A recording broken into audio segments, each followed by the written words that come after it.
Poirot Investigates by Agatha Christie. 2. The Tragedy at Marsdon Manor. I had been called away from town for a few days, and on my return found Poirot in the act of strapping up his small valise.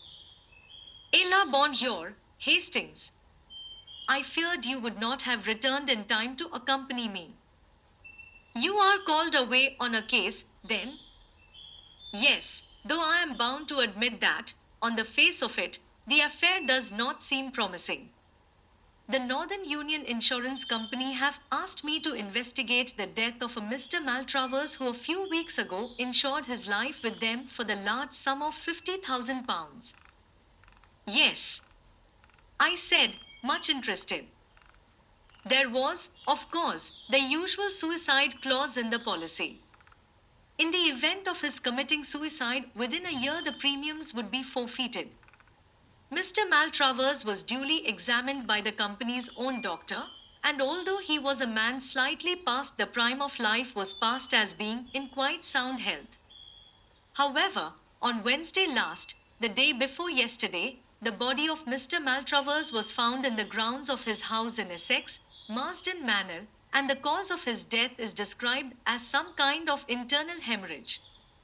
That in itself would be nothing remarkable, but sinister rumors as to Mr. Maltravers' financial position have been in the air of late, and the Northern Union have ascertained beyond any possible doubt that the deceased gentleman stood upon the verge of bankruptcy.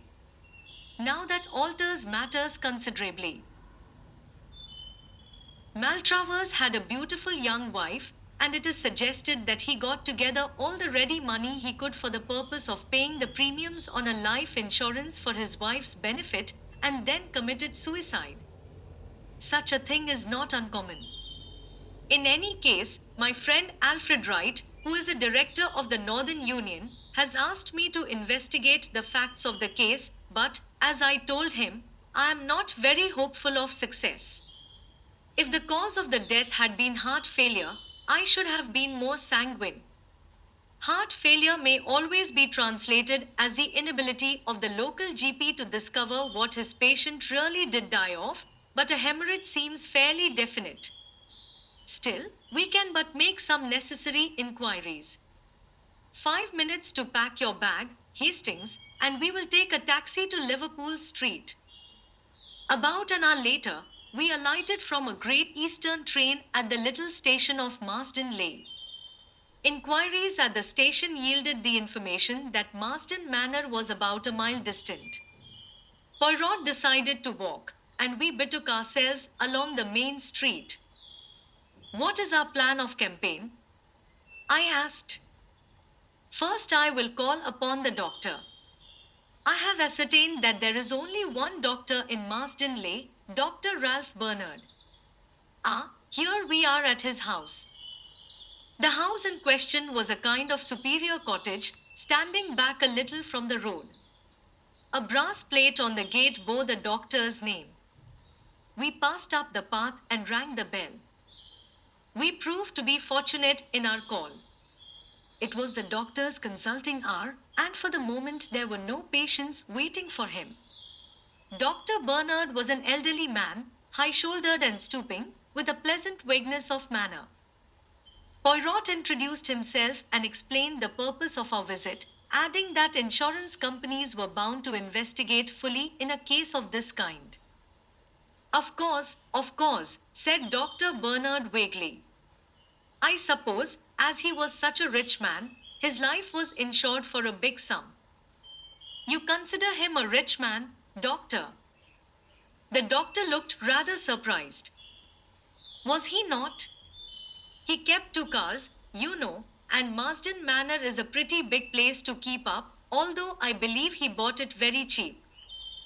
"I understand that he had had considerable losses of late," said Poirot, watching the doctor narrowly. The latter, however, merely shook his head sadly. "Is that so?" "Indeed. It is fortunate for his wife, then, that there is this life insurance. A very beautiful and charming young creature, but terribly unstrung by this sad catastrophe. A mass of nerves, poor thing. I have tried to spare her all I can, but of course the shock was bound to be considerable. You had been attending Mr. Maltravers recently.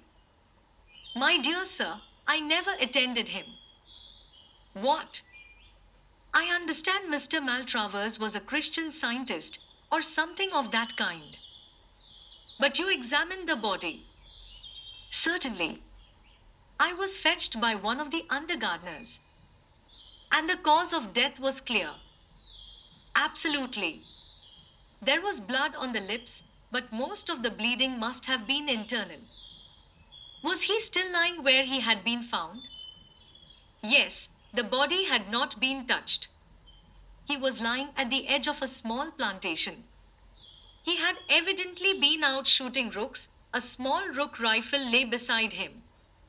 The hemorrhage must have occurred quite suddenly. Gastric ulcer, without a doubt. No question of his having been shot, eh?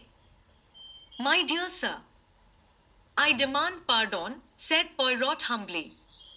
But, if my memory is not at fault, in the case of a recent murder, the doctor first gave a verdict of heart failure, altering it when the local constable pointed out that there was a bullet wound through the head. You will not find any bullet wounds on the body of Mr. Maltravers, said Dr. Bernard dryly. Now, gentlemen, if there is nothing further. We took the hint. Good morning, and many thanks to you, Doctor, for so kindly answering our questions. By the way, you saw no need for an autopsy? Certainly not. The doctor became quite apoplectic. The cause of death was clear, and in my profession we see no need to distress unduly the relatives of a dead patient. And, turning, the doctor slammed the door sharply in our faces. And what do you think of Dr. Bernard Hastings? Inquired Poirot, as we proceeded on our way to the manor. Rather an old ass. Exactly. Your judgments of character are always profound, my friend. I glanced at him uneasily, but he seemed perfectly serious. A twinkle, however, came into his eye, and he added slyly, that is to say, when there is no question of a beautiful woman. I looked at him coldly. On our arrival at the manor house, the door was opened to us by a middle-aged parlour maid. Poirot handed her his card and a letter from the insurance company for Mrs. Maltravers. She showed us into a small morning room and retired to tell her mistress. About 10 minutes elapsed, and then the door opened, and a slender figure in widow's weeds stood upon the threshold. Monsieur Poirot, she faltered. Madam. Poirot sprang gallantly to his feet and hastened towards her. I cannot tell you how I regret to derange you in this way. But what will you? Les affairs, they know no mercy. Mrs. Maltravers permitted him to lead her to a chair. Her eyes were red with weeping, but the temporary disfigurement could not conceal her extraordinary beauty. She was about 27 or 8, and very fair, with large blue eyes and a pretty pouting mouth. It is something about my husband's insurance, is it? But must I be bothered now, so soon? Courage, my dear madam. Courage. You see, your late husband insured his life for rather a large sum, and in such a case the company always has to satisfy itself as to a few details. They have empowered me to act for them. You can rest assured that I will do all in my power to render the matter not too unpleasant for you. Will you recount to me briefly the sad events of Wednesday? I was changing for tea when my maid came up. One of the gardeners had just run to the house. He had found. Her voice trailed away. Poirot pressed her hand sympathetically. I comprehend. Enough. You had seen your husband earlier in the afternoon?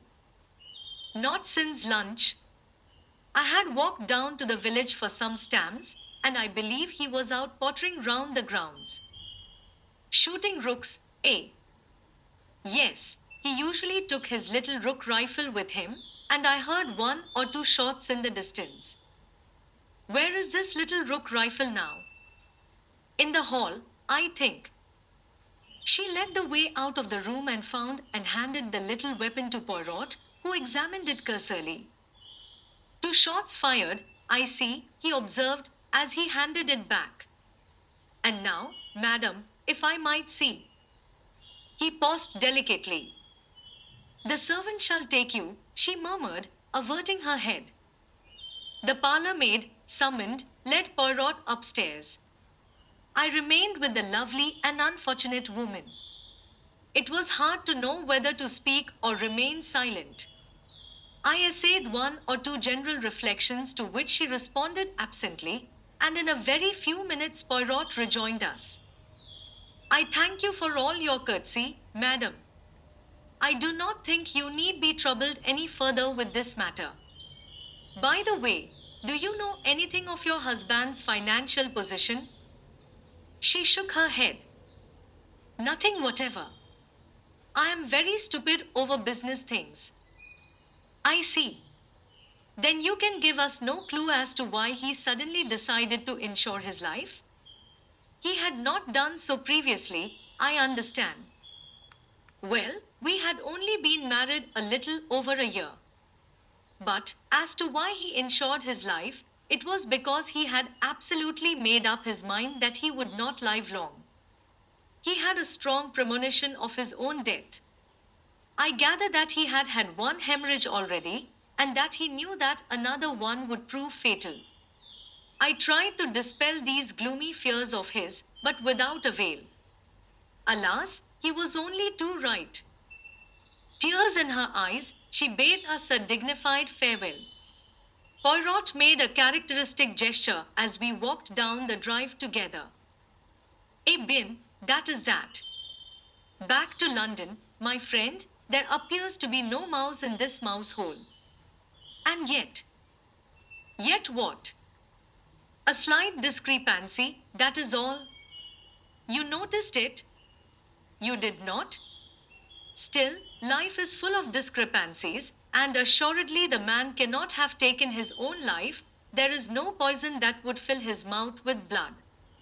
No, no, I must resign myself to the fact that all here is clear and above board, but who is this?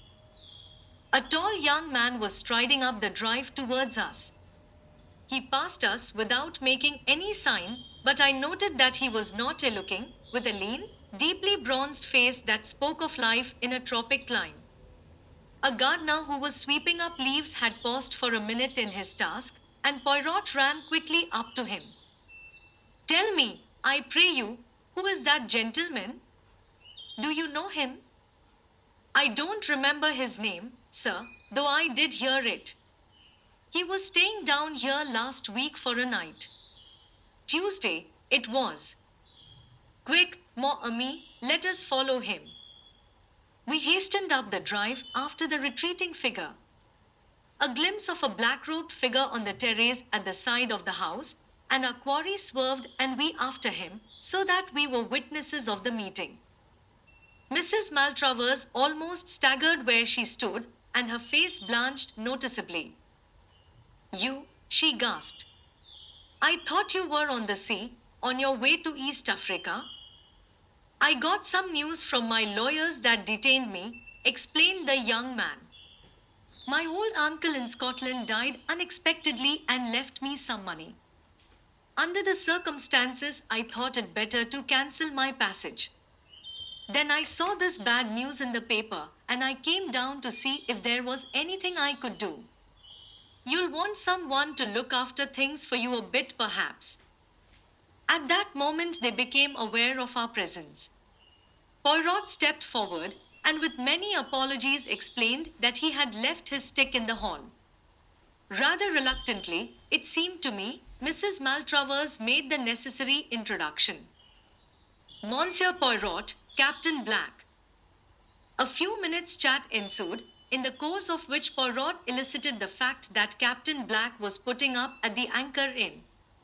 The missing stick not having been discovered, which was not surprising. Poirot uttered more apologies and we withdrew. We returned to the village at a great pace, and Poirot made a beeline for the Anchor Inn. Here we establish ourselves until our friend the captain returns, he explained. You notice that I emphasized the point that we were returning to London by the first train? Possibly you thought I meant it. But no, you observed Mrs. Maltravers's face when she caught sight of this young black. She was clearly taken aback, and he was very devoted, did you not think so? And he was here on Tuesday night, the day before Mr. Maltravers died. We must investigate the doings of Captain Black, Hastings. In about half an hour we espied our quarry approaching the inn. Poirot went out and accosted him and presently brought him up to the room we had engaged. I have been telling Captain Black of the mission which brings us here, he explained. You can understand, Monsieur le Capitaine, that I am anxious to arrive at Mr. Maltravers's state of mind immediately before his death, and that at the same time I do not wish to distress Mrs. Maltravers unduly by asking her painful questions. Now, you were here just before the occurrence and can give us equally valuable information. I'll do anything I can to help you, I'm sure, replied the young soldier, but I'm afraid I didn't notice anything out of the ordinary. You see, although Maltravers was an old friend of my people's, I didn't know him very well myself. You came down when? Tuesday afternoon. I went up to town early Wednesday morning, as my boat sailed from Tilbury about 12 o'clock. But some news I got made me alter my plans, as I dare say you heard me explain to Mrs. Maltravers. You were returning to East Africa, I understand? Yes. I've been out there ever since the war, a great country. Exactly. Now what was the talk about at dinner on Tuesday night? Oh, I don't know. The usual odd topics. Maltravers asked after my people, and then we discussed the question of German reparations, and then Mrs. Maltravers asked a lot of questions about East Africa, and I told them one or two yarns, that's about all, I think. Thank you. Poirot was silent for a moment, then he said gently, with your permission, I should like to try a little experiment. You have told us all that your conscious self knows, I want now to question your subconscious self. Psychoanalysis, what? Said Black, with visible alarm. Oh, no, said Poirot reassuringly. You see, it is like this, I give you a word, you answer with another, and so on. Any word, the first one you think of. Shall we begin? All right, said Black slowly, but he looked uneasy. Note down the words, please, Hastings, said Poirot. Then he took from his pocket his big turnip-faced watch and laid it on the table beside him. We will commence. Day. There was a moment's pause, and then Black replied. Night. As Poirot proceeded, his answers came quicker. Name, said Poirot. Place. Bernard. Shaw. Tuesday. Dinner. Journey. Ship. Country. Uganda. Story. Lions.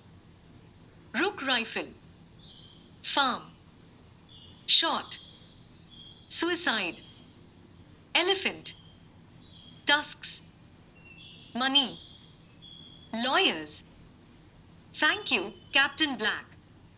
Perhaps you could spare me a few minutes in about half an hour's time. Certainly. The young soldier looked at him curiously and wiped his brow as he got up. And now, Hastings, said Poirot, smiling at me as the door closed behind him. You see it all, do you not? I don't know what you mean. Does that list of words tell you nothing? I scrutinized it, but was forced to shake my head. I will assist you. To begin with, Black answered well within the normal time limit, with no pauses, so we can take it that he himself has no guilty knowledge to conceal.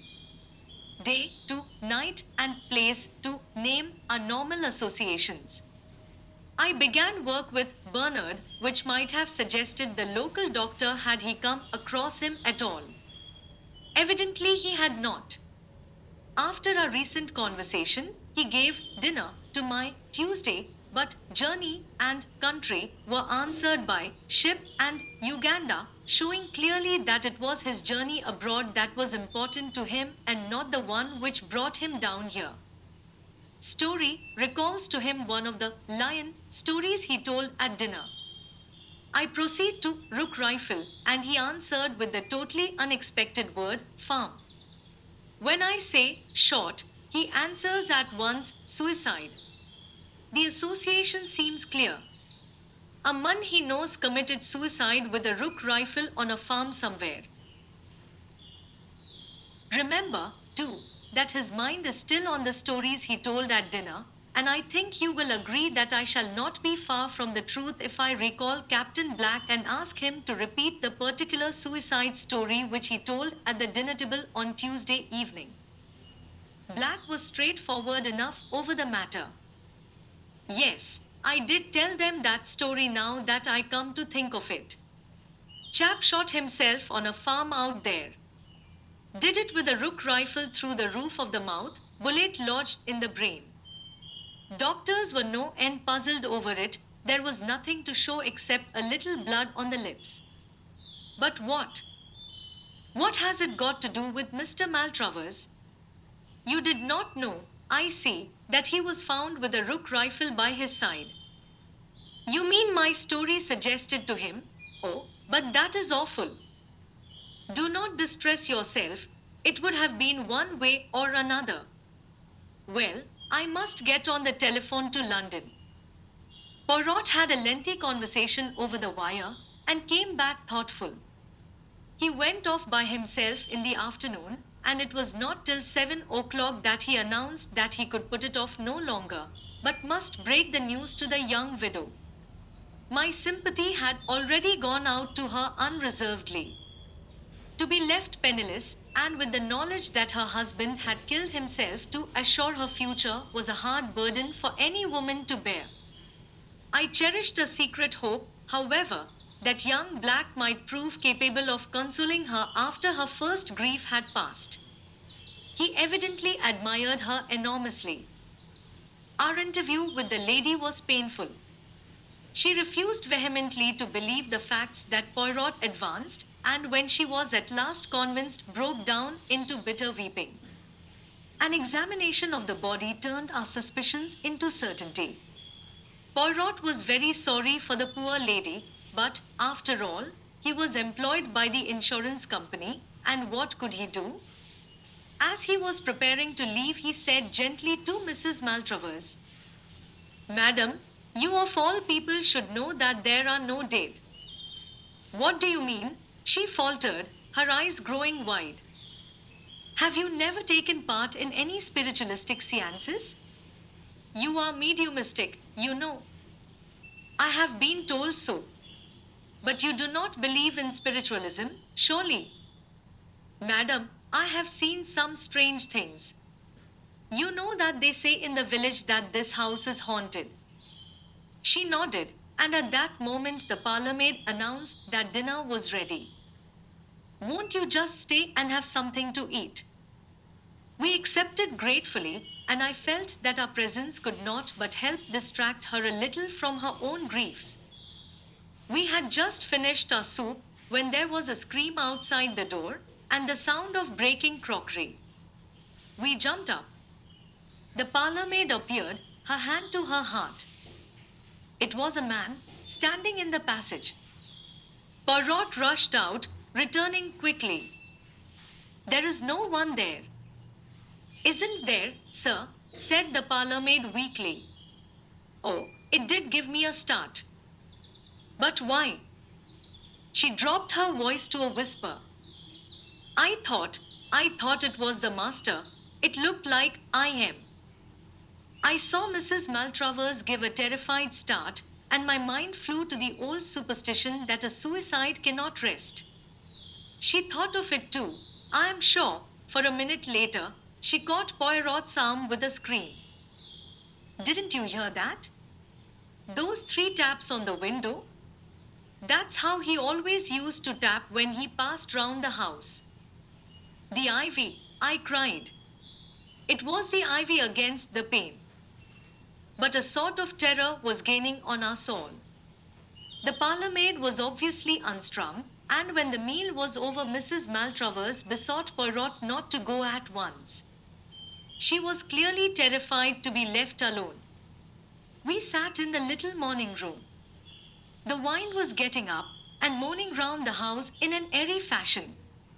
Twice the door of the room came unlatched and the door slowly opened, and each time she clung to me with a terrified gasp. Ah, but this door, it is bewitched, cried Poirot angrily at last.